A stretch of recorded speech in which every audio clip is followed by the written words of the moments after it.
صدقوني يا خواتاتي كنت خدموا هاد الخبزه تاع البريوش السائل غير بالملعقه راح يحسبوها باتيسري. على بالكم بنينه مش نورمال تشبه لهذيك طرطه الباتيسري تاع الزمان، وزيد اقتصادي بدون زبده، ووصفه مميزه وحصريه من عند عالم اسماء يوميه جزائريه. فقط منساوش خيتكم اسماء بابوني ولايك هنايا في الانستغرام. هاي نبداو بسم الله في المقادير وطريقه التحضير. عندي كاس من الحليب دافي مش بارد ومش سخون، مغرف صغيره ونص من خميره الخبز، 4 مغارف صغار من السكر العادي، وعندي كذلك الفانيلا. هنايا راح نحرك كل شيء ولا نخلط كل شيء غير بالفوي.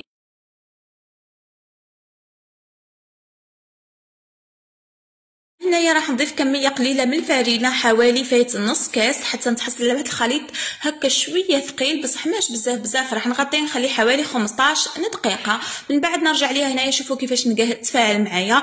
راح نضيف هنايا نصف بيضه، انا دربتها خليت نصف باش ندهن به، ونصف يعني استعملته في لاباط، تقدروا تستعملوا فايت النص يعني في العجينه. هنايا عندي 4 كاس من الزيت النباتي العادي، نص مغرف صغيره من الملح، ملعقه صغيره ممسوحه من خميره الحلويات، ملعقه صغيره ممسوحه ملعقه صغيره من الخل. نخلط مليح وراح نكمل هذيك الكميه تاع الفرينه. هدت من الكاس الاول وضفت كاس كامل، تسمى كلشي دات لي 2 كيسان تاع الفرينه حتى نتحصل على خليط كيما هكا، مش ثقيل بزاف ومش خفيف، يكون الاستيك ولا مطاطي كيما راكم تشوفوا. نضربوا برك بالملعقه حوالي دقيقه ولا زوز. وهنايا نجيب بلاطو، انايا خيرت نخدم بهذا البلاطو صغير دهنته غير بالزيت. هذا البلاطو حوالي 25 سنتيمتر. المهم اذا حبيتوا هذاك البلاطو 30 على 24 سنتيمتر تقدروا يعني ضاعفوا المقادير وخليته خمر لي في البلاطو حوالي 30 دقيقه حتى يضاعف الحجم تاعو. دخلته الفرن شعل على اقصى درجه من التحت، من بعد شعلو من الفوق اكيد بعد ما دهنته بالبيض ولا العظام اللي قعدوا لي. وهنايا كيما جبدتو بعد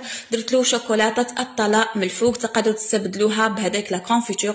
ضيفوا له شويه ماء زهر ولا عصير ليمون وخليوه يبرد حوالي نص ساعه ولا 20 دقيقه وقدموه. نحكي لكم خفه كيما هذه وبنه واقتصاد وسهوله ما كاش، جربوها وعينيكم غمضين. تصبح حتى الدخول المدرسي راح تزهي وليداتكم. سلام.